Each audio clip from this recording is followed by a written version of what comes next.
We're in our series, Jesus Is, and I hope you've enjoyed looking at different perspectives about who Jesus is.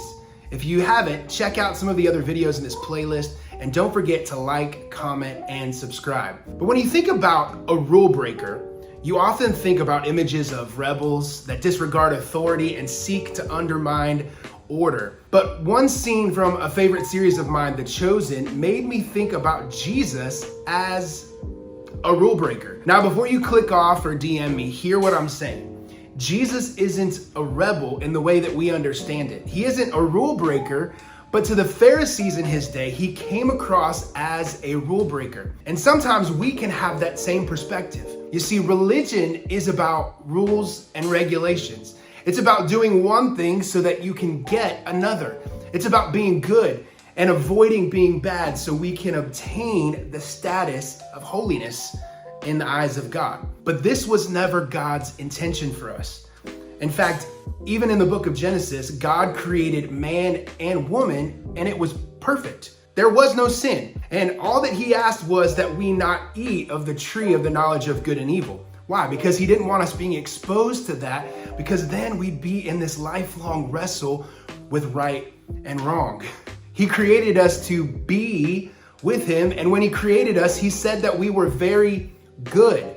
But if you've ever heard the story in Genesis, they ended up disobeying God's command, and they ate the fruit of the knowledge of good and evil, and then they are exposed to that knowledge. Now, all of a sudden, they felt guilt and shame as a result of their disobedience. They felt naked, is what it said. They never knew they were naked before, but now all of a sudden, they discovered they were naked and they felt shame. And ever since then, man has wrestled with right and wrong, good and evil. So when Jesus comes on the scene in the Gospels, the Pharisees, the religious leaders of the day, had what they believed to be a complete understanding of what it means to follow the rules and regulations. And they understood what they were and how to live them out perfectly, or so they thought. Now, Jesus shattered their expectations, not by breaking the rules themselves, but by revealing the true heart and purpose behind them. You see, when you and I don't understand the heart of God, we will always miss the mark of truly following God's commands. Listen to what Jesus says in Matthew 5:21 through 22 in the New Living Translation. It says this: "You have heard that our ancestors were told, 'You must not murder. If you commit murder, you are subject to judgment.' But I say, if you are even angry with someone, you are subject to that judgment." He starts out by saying, hey, you've heard the rule, don't murder. And he doesn't actually break the rule, but he breaks down our understanding of it by saying it's not about the murder. It's easy to not murder. He's saying it's about hating your brother. Now, I don't know about you, but it's really easy for me not to commit murder. But sometimes it's really hard for me not to hate someone, especially when people can be extremely mean and frustrating. Come on, all you Atlanta drivers know what I'm talking about. Sitting in traffic and people cutting you off, it's really hard not to hate those people. But then listen to this. Jesus goes on to say, if you even call somebody an idiot, or if you curse someone, you're in danger of going to hell. What is Jesus doing? He's shattering our perspective of the rules here. It's almost impossible to always follow that, and that may be the point we revisit in a moment, but let's keep going. Matthew 5:27 through 28, it says this: "You've heard the commandment that says, 'You must not commit adultery.' But I say, anyone who looks at a woman with lust has already committed adultery with her in his heart."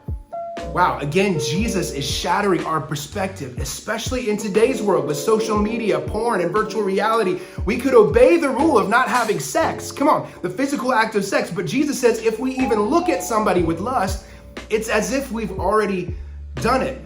What's he doing? He's revealing the heart behind the commandment. It's not to harm us. It's not to limit us. It's to help keep us free and keep us from destroying ourselves from the inside out. He goes on to talk about divorce, relationships, and covenant promises, and then ends the chapter in verse 43 saying this: "You've heard the law that says, 'Love your neighbor and hate your enemy.' But I say, love your enemies. Pray for those who persecute you. In that way, you will be acting as true children of your Father in heaven. For he gives his sunlight both to the evil and the good, and he sends rain on the just and unjust alike. If you love only those who love you, what reward is there for that? Even corrupt tax collectors do that much. If If you're kind only to your friends, how are you different from anybody else? Even the pagans do that. But you are to be perfect, even as your Father in heaven is perfect. Love your enemy. Pray for those who persecute you. This is easy to do for those that you love or that you like to be around, but to do it for those who are your enemy, again, he's breaking down our understanding of the rules and regulations, revealing the real heart of God and the desire of God for us, his people. He ends by saying, be perfect as God is perfect. Now, here's where I'm circling back to what we discussed before. Following the heart of God requires the grace and strength of God. You and I can't love and pray for our enemies without God's grace and strength. We can't love, serve, and care for everyone that we encounter, even those who are evil towards us, without his grace. We will never be perfect, but we are being perfected by his power at work within us. Time and time again, the religious elite of Jesus' day were so focused on the external obedience to the law, and they missed the heart behind it. They had reduced the relationship with God to following a set of regulations and rituals and really lost sight of love, mercy, and justice that God intended for us. Jesus didn't break the rules, but he did break our flawed understanding of the rules. He showed us that the law was designed to reveal a need for a savior, to show us that we cannot attain righteousness on our own. Through his life, death, and resurrection, Jesus offers the grace to be forgiven, the grace to be transformed, and the grace to live in relationship with God. As followers of Christ, we are called to embrace the true heart behind the rules. We're called to love God with all of our heart, souls, minds, and strength, and to love our neighbors as ourselves. Come on, Jesus demonstrated that the greatest commandments were not burdensome restrictions, but they were the keys to experiencing the abundant life that God has in store for you and I.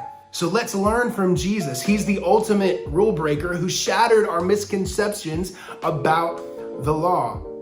Let's seek to understand the heart of God and not just follow the rules of God, because when we understand his heart, it will be so much easier to follow his ways. He wants the best for you, and he has good things for you. Allow God's grace to empower you to live and go into the world in obedience and love. Jesus is a rule breaker. So go break some rules by loving the unlovable and serving those that have been outcast by our society. We're here and praying for you along the way. We hope to see you soon.